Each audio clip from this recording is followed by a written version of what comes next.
Which sells better? Is it the quality designs or is it the quantity designs? Is it the trending designs or is it the evergreen designs? And lastly, is Redbubble Popular Tags tool more effective for niche research to get sales compared to bubble trends? Stick till the end of the video to find out.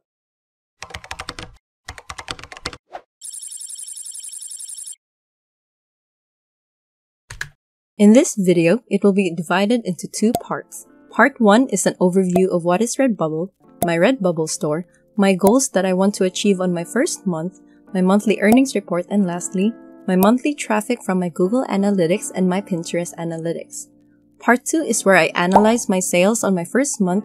That means answering the most common questions regarding Redbubble or prints on demand in general. To start off, what is Redbubble? Redbubble is basically a prints-on-demand website which allows independent artists such as myself to sell their artworks on a variety of different products. Products like stickers, t-shirts, face masks to throw pillows and notebooks, and 50 plus more products. I would also like to clarify that I am not a professional graphic artist. I put myself somewhere in the mediocre or average category because I'm not good at it, but at the same time, I am also not bad at it. If, however, you are interested in trying out Redbubble, all you need is a stable internet connection, an art software like Canva, Photoshop, or Paint.si to use to create your designs, and of course, a sprinkle of your imagination and creativity, you can try out this platform. And what made me decided to use Redbubble in the first place, because it is completely free of charge and they do the manufacturing for you. Which means all you need to do is keep uploading different designs and wait until you get that first sale. Now that I have given you a quick background of Redbubble, let's proceed to my Redbubble shop. Since I am an indecisive person, I opened a general store for my first Redbubble shop. I had several niches in mind and decided to put them all in one store to see which niche is selling the most. Then maybe in the near future, I will add another Redbubble store focusing on the top-selling niche. So I made my first Redbubble account last January 29, 2021. But started uploading designs last February 1, 2021. The reasons I did not upload on the last 2 days of January was because I was doing some research. I was doing a background check on Redbubble, made my Pinterest account and Google Analytics account, deciding what type of store I'm opening, and was setting my goals for my first month because in my opinion, setting goals before starting something, especially if it is a business, makes planning easier and helps me organize my tasks properly. So my goals for my first month on Redbubble, I plan to start small considering this is still my first month on the platform. So I made 4 goals. The first goal is to upload 100 designs because it is mentioned in every Redbubble YouTube tutorial videos is that you must have at least 100 designs up to know what's selling and what's not selling. My second goal is to focus on trending and evergreen designs. Since I'm still very new to the platform with zero experience, I decided to upload both trending and evergreen designs to test the waters, and it seems to be the quickest way to reach 100 designs. My third goal is to have at least 5 sales. I know this number is small considering I'm planning to upload 100 designs, but I kept in mind that doing Redbubble or print on demand in general is not a get-rich-quick scheme. And I also have observed that a decent number of artists on Redbubble have made their very first sale on their second month or even on their third month with more than 100 or 200 designs up. This gives me the impression that this is not going to be easy getting that first sale. So I decided to challenge myself to see if I can make at least 5 sales within the first month. My fourth and final goal for my first month on Redbubble is to reach the payment threshold of $20 US. Redbubble has this policy where you get your artist margins or money only if you reach the payment threshold of $20 US. Watch until the end because you're going to find out whether I achieve these 4 goals or not. By the end of February, I have uploaded a total of 177 designs, which checks my first and second goal. I know I should have stopped at 100, but I enjoyed designing, plus I had a lot of free time. That is why I didn't notice or realize that I made more than what I actually intended. But you know what they say, the more the merrier. Now, for the moment you've all been waiting for, here is my monthly earnings report for my first month in Redbubble. I have made a total of 9 sales, and honestly, I did not expect this at all, and I was incredibly happy with the result. This checks my third goal for this month and was happy to see that it exceeded by 4 sales. In terms of products, I have sold 1 magnet, 3 essential t-shirts, and 5 stickers. Overall, as what you can see in this video's thumbnail, I made about $24.72, which exceeded the payment threshold. Therefore, this also checks my 4th and final goal for my first month on Redbubble.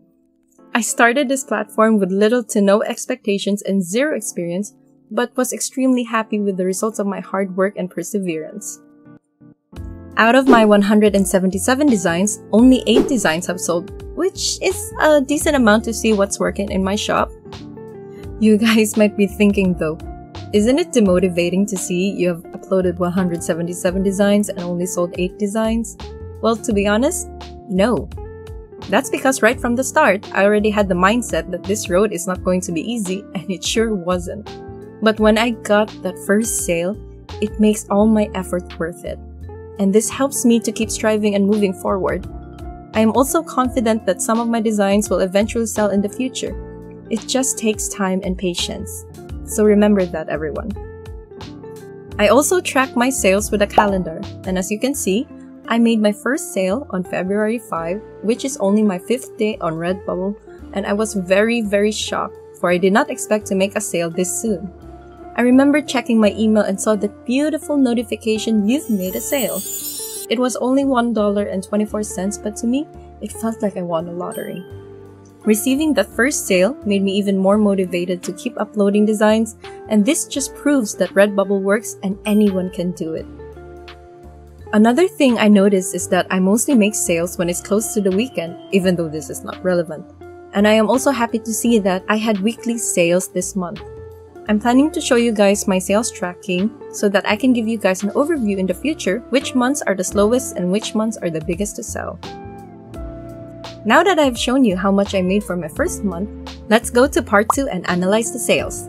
The first comparison of which is better is quality versus quantity designs. There is no right answer to this question because each person's print-on-demand journey is different. But since I have 0 knowledge on print-on-demand, I decided to focus on both quality and quantity designs during my first month because it also speeds up the process to reach my first 100 designs. Strategy for my first month is to focus on both to see how well they differ from each other in terms of getting sales.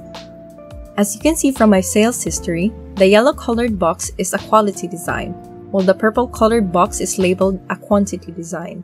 My definition of quality and quantity is based on how much time it took me to create them. So, for the quality design, it took me around 30 to 35 minutes to create, while the quantity design only took me about 5 to 10 minutes to create. And as you can see, out of my 9 sales, I have sold over 6 quality designs and sold only 3 quantity designs. This shows that quality designs do sell faster compared to quantity designs. So, if you did not start your Redbubble journey yet, I recommend you to focus more on quality designs. Or if you want to try both, then go for it because bottom line, both do sell. It's just that quality designs get more sales. Up next of which sells better is trending versus evergreen designs. When you are in the print-on-demand business, you notice there are 2 types of designs. The first one is called trending designs because these are designs that is trending because of a specific event that does not always happen every year. The next type of design is called an evergreen design. Evergreen designs are type of designs that sells all year around. If you want to learn more about this type of designs, I will put a link down in the description for you guys to check it out. I'm only focusing on these 2 types of designs because I noticed that people often ask this question whether it's on YouTube or Facebook is that which sells better. So let's go back to my sales history and analyze the data. You notice that this time I changed the colors of the boxes. That is because this time, the red represents trending designs, while the green box represents evergreen designs. Basically, I have sold 1 evergreen design and sold 8 trending designs. To answer the question, both designs sell. In the case of someone who is very new to Redbubble or to any print-on-demand platform and wants to get immediate sales, I suggest you focus first on both trending and evergreen designs because it's the fastest route to get sales and at the same time, it helps generate traffic to your store. Because at the end of the day, you never know what sells. Now at this point, you might be wondering, which niche tool did you use to get your ideas? Well, There are multiple websites affiliated with Redbubble that keeps you updated what is trending in the platform. For my first month, I used 4 different websites or tools to gain data for trends and evergreen ideas. The first one is the widely used one, which is the Redbubble Popular Tags tool. The second one is called bubbletrends.com. The third one is trendingbubble.com. And lastly is Google Trends. I placed their links down in the description so you guys can check them out. All these websites are free to use. Among these 4 tools, I got my 9 sales from only 2 of these websites, which are the Redbubble Popular Tag tool and, you might not expect this, Google Trends, while I got none from Bubble Trends and Trending Bubble.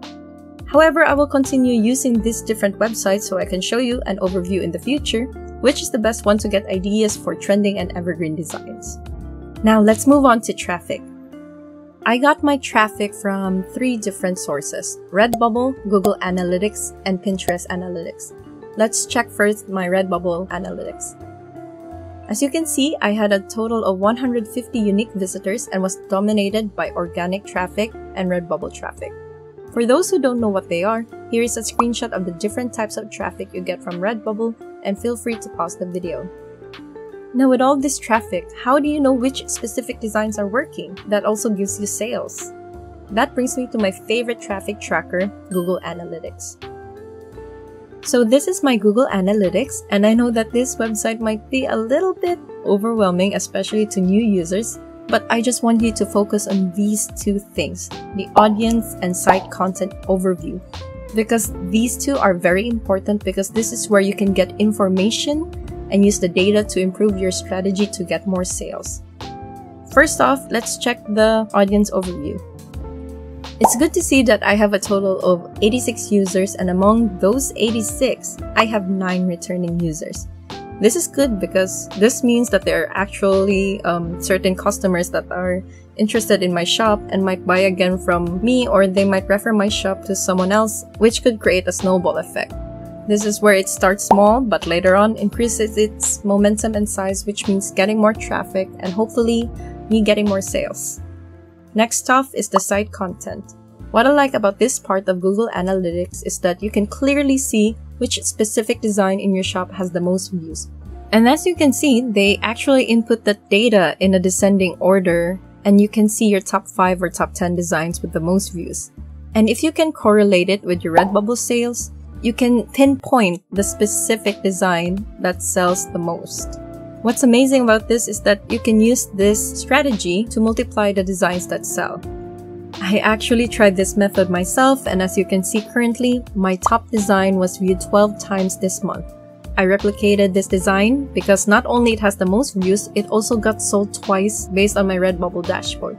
The only difference I made was that I switched it to a different niche, and look here. It is currently number 4 on my top 10 products. And I also actually got a sale from it. This proves that this method works since numbers don't lie.